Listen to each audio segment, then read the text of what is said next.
నమస్తే. ప్రస్తుతం మనతో పాటు చరణ్ కౌశిక్ యాదవ్ గారు ఉన్నారు, కాంగ్రెస్ పార్టీ సీనియర్ నాయకులు.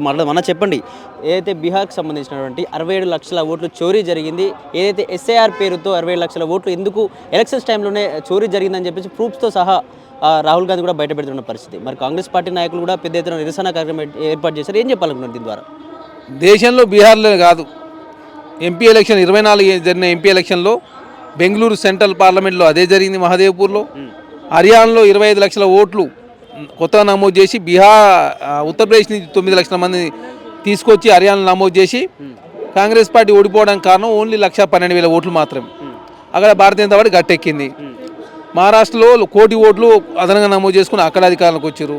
బీహార్లో 60 లక్షల ఓట్లు తొలగించి 22 లక్షల మంది కొత్తగా నమోదు చేసుకుని అక్కడ అధికారంలోకి వచ్చారు. భారతీయ జనతా పార్టీ ఓట్ల చోరీకి మాత్రమే పాల్పడుతూ ప్రజల మన్ననలు పొందలేదు, డెవలప్మెంట్ మీద ఎలక్షన్ పోవడం లేదు.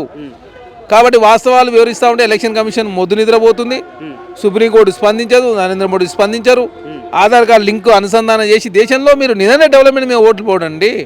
ఎందుకు ఎలక్షన్ కమిషన్ ఎందుకు మేనేజ్ చేస్తూ చెప్పండి సమాధానం చెప్పకుండా ఏకంగా కాంగ్రెస్ పార్టీని బుకాయించే ప్రయత్నం, కాంగ్రెస్ పార్టీ మీదనే రుద్దే ప్రయత్నం, రాహుల్ గాంధీ ఏదో చెప్తుందని చెప్పి ప్రజలను వివరించగా అసలు ఇక్కడ జరిగింది ఏదో చెప్పమని చెప్తే ఆధారాలతో కూడిన సమాచారం చాలా స్పష్టంగా దేశ ప్రజల ముందు రాహుల్ గాంధీ గారు ఉంచారు. దాని సమాధానం చెప్పకుండా నరేంద్ర మోడీ ఎంతసేపు మంకీ పాత్ర మాట్లాడు తప్ప ప్రెస్ మీట్ సమావేశం ఏర్పాటు చేసి జర్నలిస్ట్ ముందుకు వచ్చిండే ఎప్పుడైనా నరేంద్ర మోడీ గారు మీరు చేసిన డెవలప్మెంట్ ఏందా చెప్పంటే 3 అతిపెద్ద ఆర్థిక వ్యవస్థ ఏడైంది. అతిపెద్ద ఆర్థిక వ్యవస్థ జనాభా పెరుగుతూ ఉన్నప్పుడు రేపు 2వ ఆర్థిక వ్యవస్థ అవుతుంది. జనాభా ఇంటూ ఆదాయమే కదా. రేపు ఇప్పుడు ఇంకో 20 కోట్ల మంది పెరిగినాకో రేపు 2వ స్థానం వస్తాం. ఇంకా 50 కోట్లు అయితే నెంబర్ 1కి వస్తాం. అంటే భారతదేశంలో ప్రజలంతా కోటీసోలు అయినట్ట. ఏమన్నా అర్థం ఉందా మీరు చేసే దానిలో? జీడిపి అనేది జనాభా ఇంటూ వాళ్ళు సంపాదించే ఆదాయం. భారతదేశంలో జనాలు ఎక్కువ కాబట్టి 3వ అతిపెద్ద ఆర్థిక వ్యవస్థ అయింది. మేము 5 నుంచి 3కి వచ్చినాం. ఏమొచ్చినావు నువ్వు 5 నుంచి 3కి? వాళ్ళ ఆర్థిక పరిస్థితి ఏమన్నా మెరుగుపడదా?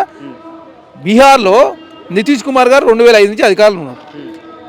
నీతి ఆయోగ్ చెప్పింది చాలా స్పష్టంగా 60% మంది కుటుంబాలు నెలకు 10,000 లోపే వాళ్ళ ఆదాయం. అంటే ఏమన్నట్టు? ఒక ఇంట్లో 5 మంది ఉంటే 2,000 రూపాయలు ప్రతి నెల సంపాదిస్తున్నారు. అంటే రోజుకి ఎంత? 70 రూపాయలే కదా. మరి ఏది నితీష్ కుమార్ గారు చేసిన డెవలప్మెంట్? అక్కడ ఏమన్నా జీడీపీ పెరిగిందా? నిరుద్యోగం తగ్గిందా? ఆకలి చావులు జరిగినాయా? లేకపోతే ఏమన్నా వాళ్ళ ఆర్థిక స్థితి ఏమైనా పెరిగిందా? ఏం చేయకుండా మీ బీహార్లో ఎట్లా ఓట్లు పడ్డాయి? 60 లక్షలు తీసేసి 22 లక్షల ఓట్లు నమోదు చేసుకొని మీరు అక్రమ మార్గంలో ఓట్లు సంపాదిస్తున్నారు తప్ప సక్రమ మార్గంలో ప్రజల మన్ననలు భారతీయ జనతా పార్టీ కానీ నితీష్ కుమార్ గారు కానీ పొందలేదు. ఇప్పటికి 4 రాష్ట్రాలు కాదు, మొన్న పార్లమెంట్లో కూడా 100 స్థానాలు పరిమితి భారతీయ జనతా పార్టీ. మొన్న అక్రమ మార్గంలో ఓట్లు నమోదు చేసుకొని 240 స్థానాలు గెలిచారు.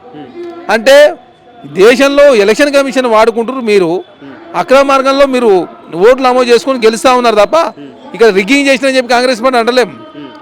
మీరు అక్రమ మార్గంలో ఓట్లు నమోదు చేసుకొని మీ అనుకూలంగా ఉంచుతూ ఉన్నారు, మీకు అనుకూలంగా లేని వారిని తొలగిస్తూ ఉన్నారు. మీరు పక్క రాష్ట్రాలను తీసుకొచ్చి ఓట్లు వేయించుకుంటారని చెప్పి కాంగ్రెస్ పార్టీ ఆధారాలతో సహా సమర్పిస్తే ఇప్పటివరకు ఎలక్షన్ కమిషన్ చర్యలు తీసుకోదు. ఇక్కడ పీఎం సీటును కాపాడుకున్న ప్రయత్నం జరుగుతుంది అనుకోవచ్చు. ఎందుకంటే నితీష్ కావచ్చు, అలాగే ఇటు చంద్రబాబు 2 పిల్లర్గా ఉన్నారు పీఎం మోడీ గారి ప్రభుత్వం, ఎన్డీఏ ప్రభుత్వానికి. అంటే ఇక్కడ ఓడిపోతే మళ్ళీ ఇక్కడ ఇబ్బంది ఛాన్స్ ఉంటుంది కాబట్టి అక్కడ సీటు కెసరపడుతుంది కాబట్టి ఇటువంటి ప్రయత్నం జరిగిందని అనుకోవచ్చు. ఏ రాష్ట్రంలోనే అదే చేస్తున్నారు, ఇక్కడెక్కడ కాదు. భారతీయ జనతా పార్టీ ఎన్డీఏ అధికారం ఉన్న రాష్ట్రాల్లో అధికారం నిలబెట్టుకునే ప్రయత్నంలో భారతీయ జనతా పార్టీ ముందుకు పోతా ఉంది. 3వ సార్లు అధికారం రావడం కోసం అడ్డమైన దారి దొక్కింది భారతీయ జనతా పార్టీ నరేంద్ర మోడీ గారు. నరేంద్ర మోడీ గారు నిజాయితీ పడడం అని చెప్తాడు, విపరీతంగా ఎలక్షన్లకు పైసలు ఖర్చు పెడతారు, ఉచితాల వ్యతిరేకం అని చెప్తారు, ఉచితాలు విపరీతంగా ఇస్తారు. ఇప్పుడు జిఎస్టీ స్లాబులు తక్కువ చేసిరు, ఇప్పుడు ఇంతకుముందు ఇన్కమ్ ట్యాక్స్ రిబేట్ తక్కువ చేసిరు. మరి ఎందుకు మీరు డెవలప్మెంట్ చేసి ఇవన్నీ ఎందుకండి? నాకు అర్థం కాదు. ఇవన్నీ ఎందుకు? Election commission, ED, income tax, CBI, రకరకాల పొత్తులు, కాంబినేషన్లు, కులాలది మతాలది ఇవన్నీ ఎందుకు మీకు? మరి మీరు దేశాన్ని డెవలప్మెంట్ చేసినప్పుడు ప్రజలు ఆటోమేటిక్గా ఓట్లేయాలి కదా. మరి మీకు ఎందుకు ఈ కాంబినేషన్ ఆఫ్ పొత్తులేంది?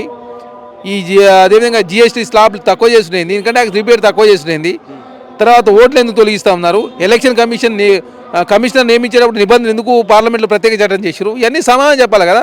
సమాధానం చెప్తానికి కనీసం ప్రెస్ మీట్ సమావేశం కూడా పెట్టలేని పరిస్థితులు నరేంద్ర మోడీ గారు ఉన్నారు. అంటే విలేకరులే ప్రశ్నలకు సమాధానం చెప్పలేని ప్రధానమంత్రి ఏం ప్రధానమంత్రి? మా రాహుల్ గాంధీ గారు ఇప్పటికి ఎన్నిసార్లు మాట్లాడాడు? డైరెక్ట్ మా ప్రెస్ మీట్ సమావేశం పెట్టి రాహుల్ గాంధీ డైరెక్ట్గా ప్రెస్ మీట్ పెట్టి డైరెక్ట్ ప్రూఫ్స్తో సహా చూపెట్టినా కూడా ఎలక్షన్ కమిషన్ ఎందుకు స్పందిస్తారు? అంటే బీజేపీకే సపోర్ట్గా ఉంటుంది అనుకోవచ్చు ఎలక్షన్ కమిషన్. అమిత్ షా గారిని చీఫ్ ఎలక్షన్ కమిషనర్ కలిసి కదా కాళ్ళు మొక్కుతున్నాడు ఆయన. ఇక కాళ్ళు మొక్కిన తర్వాత ఇంకెక్కడిది? ఇక మరి ఎలక్షన్ కమిషన్ అనేది ఒక స్వతంత్ర బాడీ, అది అటానమస్ బాడీ. దాంట్లో ఎట్లాంటి రాజకీయ ప్రమేయం తావులేదు. మరి అట్లాంటి ఎలక్షన్ కమిషనరే ఓకే అమిత్ షా గారు కాలు మొక్కిన తర్వాత అమిత్ షా గారు చెప్పింది చేస్తారు తప్ప ఆయన చేసిన ఆయన ఏముంది, ఆయన ఏం నడుస్తుంది? ఒకనాడు సుప్రీంకోర్టు చీఫ్ జస్టిస్ ఒక మెంబర్గా, ప్రతిపక్ష నాయకుడు ఒక మెంబర్గా, ప్రధానమంత్రి ఒక మెంబర్గా ఉన్నప్పుడు ముగ్గురిలో ఇద్దరు ఏ నిర్ణయం తీసుకుంటే వాళ్ళు ఎలక్షన్ కమిషనర్ అయ్యారు. ఇప్పుడు అదేం చేసి సుప్రీంకోర్టు చీఫ్ జస్టిస్ని తీసేసి కేంద్ర సీనియర్ మంత్రి వాళ్ళు పెట్టుకున్నారు. దాంతో వాళ్ళు 2 ఓట్లు, కాంగ్రెస్ పార్టీ 1 ఓటు. కాబట్టి దాంతోపాటు వాళ్ళకి అనుకూలమైన వ్యక్తులను ఎలక్షన్ కమిషన్ నియమించుకోండు. అక్రమ మార్గంలో ఓటు చోరీకి బాధపడుతుంది భారతీయ జనతా పార్టీ. ఇది వాస్తవం ప్రజల గురించి. ఇక్కడ కాంగ్రెస్ పార్టీ ఎక్కడ ఓడిపోయినా అంటే ప్రజాదరణ లేకపోయినా కావాలని ఓటు చోరైన అంశంతో నెక్స్ట్ ఏదైనా ఓట్లు సంపాదించే ప్రయత్నం జరుగుతుంది తప్ప ఇక్కడ కాంగ్రెస్ పార్టీ వైపు ఎవరు లేదు. మా అభివృద్ధి పనులను చూసి మాత్రమే బీజేపీకి ఓటేస్తూ ఉన్నారని చెప్పి బండి సంజయ్ గారు, కిషన్ రెడ్డి గారు చాలాసార్లు మాట్లాడుతూ వస్తా ఉన్నారు. ఈ బండి సంజయ్ డెవలప్మెంట్ మేము మాట్లాడదాం రండి. మరి ఈ దేశంలో భారతీయ జనతా పార్టీ వచ్చిన తర్వాత జీడిపి ఎట్లా తగ్గిందో, ఎట్లా 3వ అతిపెద్ద ఆర్థిక వ్యవస్థ ఎట్లయిందో మేము చెప్తాం. మీకు సమాచారం. భారతీయ జనతా పార్టీ జనాలను మోసం చేస్తూ తప్ప దేశ ప్రజలు భారతీయ జనతా పార్టీ చేసింది శూన్యం. మీరు వచ్చిన తర్వాత ఈ దేశంలో అధిక అప్పులైనాయి, అధిక నిరుద్యోగం పెరిగింది, ప్రభుత్వ రంగ సంస్థలను కూడా ప్రైవేట్ వ్యక్తులకు అంటగట్టారు. ఈ దేశంలో విద్వేషాలు రెచ్చగొట్టే ప్రసంగాలు చేస్తూ కాలయాపన చేస్తూ ఈ దేశ అభివృద్ధిని అడ్డుకుంటుంది భారతీయ జనతా పార్టీ, నరేంద్ర మోడీ తప్ప ఈ దేశాన్ని భారతీయ జనతా పార్టీ చేసింది శూన్యం. ఈ దేశంలో నరేంద్ర మోడీ గారి ప్రభుత్వంలో అధికారులకు వచ్చిన తర్వాత ఏ ఒక్క ప్రభుత్వ రంగ సంస్థలను కాపాడలేదు, కొత్త ప్రభుత్వ రంగ సంస్థలు నెలకొల్పలేదు. ఈ దేశంలో నిరుద్యోగాన్ని రూపుమాపలేదు. ఈ దేశంలో విద్వేషాలు రెచ్చగొట్టి దేశంలో వెనకపోవడానికి కారణం భారతీయ జనతా పార్టీ తీసుకున్న అనాలోచిత నిర్ణయాలు తప్ప వాళ్ళు ఈ దేశ అభివృద్ధిలో వాళ్ళ భాగస్వామ్యం శూన్యం. మేము అన్నిటి మీద చర్చ చేద్దాం. 14 ముందు ఏంది, ఈరోజు 25 వరకు ఎట్టుందనేది అన్నిటి మీద చర్చ చేద్దాం. అంటే బీహార్ పైన ఆరోపణలు చేస్తా ఉన్నారు కరెక్ట్, కానీ జూబ్లీహిల్స్లో కూడా ఓటు చోరీ జరిగింది. ముస్లింలతో ఇష్టాంటితే ఓటర్ ఐడీలు పంచి ఫేక్ ఓట్స్ చాలా కూడా ఒక్కో ఇంట్లో 100 ఓట్లు కూడా వేయించుకున్నారు నవీన్ యాదవ్ పేరుతో ఇక్కడ కాంగ్రెస్ వాళ్ళు. దాని గురించి కూడా మాట్లాడి చర్చిద్దాం రండి అని బీజేపీ కూడా మాట్లాడతాం. రండి, రావాలని చెప్తున్నాం. మరి రండి చర్చకు. రేపు అసెంబ్లీ సమావేశాలు ప్రారంభమవుతాయి కదా. మరి ఓట్లు ఎలక్షన్ కమిషన్ ఎవరి పరిధిలో ఉంటుంది, అధికారులని కోడ్ ఉన్నప్పుడు ఎవరి పరిధిలో ఉంటుంది చెప్తాం కదా రాష్ట్ర ప్రభుత్వం. మీరు అన్నీ తప్పించుకునే మాటలు భారతీయ జనతా పార్టీ. తెలంగాణ భారతీయ జనతా పార్టీ ఏం చేసిందో, ఓటు చోరీ మేమేమి పాల్పడ్డాము, దేశంలో భారతీయ ఏం చేస్తాం మనం అన్ని వివరిస్తాం అసెంబ్లీలో. మీకు 8 మంది ఎమ్మెల్యేలు ఉన్నారు, 8 మంది ఎంపీలు ఉన్నారు, ఒక రాజ్యసభ 3 ఎమ్మెల్సీ ఉన్నారు. చర్చ చేస్తే తెలుసా కదా. రేపు అసెంబ్లీలో క్వశ్చన్ అయ్యి జూబ్లీస్లో ఓట్ల చోరీ కాంగ్రెస్ పార్టీ పాల్పడ్డది ఇట్లా ఉంది ఆధారాలని చెప్తే మేము మాట్లాడతాం కదా వాస్తవ విషయాలని.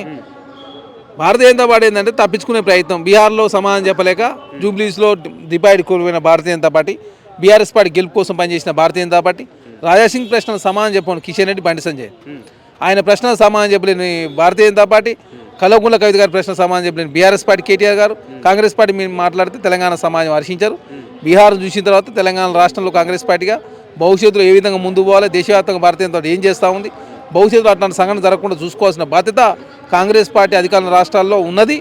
దేశంలో ప్రజాస్వామ్యం కాపాడే బాధ్యత కాంగ్రెస్ పార్టీ మీద ఉందని చెప్పి రాహుల్ గాంధీ గారు చెప్తా ఉన్నారు. ఖచ్చితంగా శ్రీరామ రక్ష కాంగ్రెస్ పార్టీ రాహుల్ గాంధీ గారు.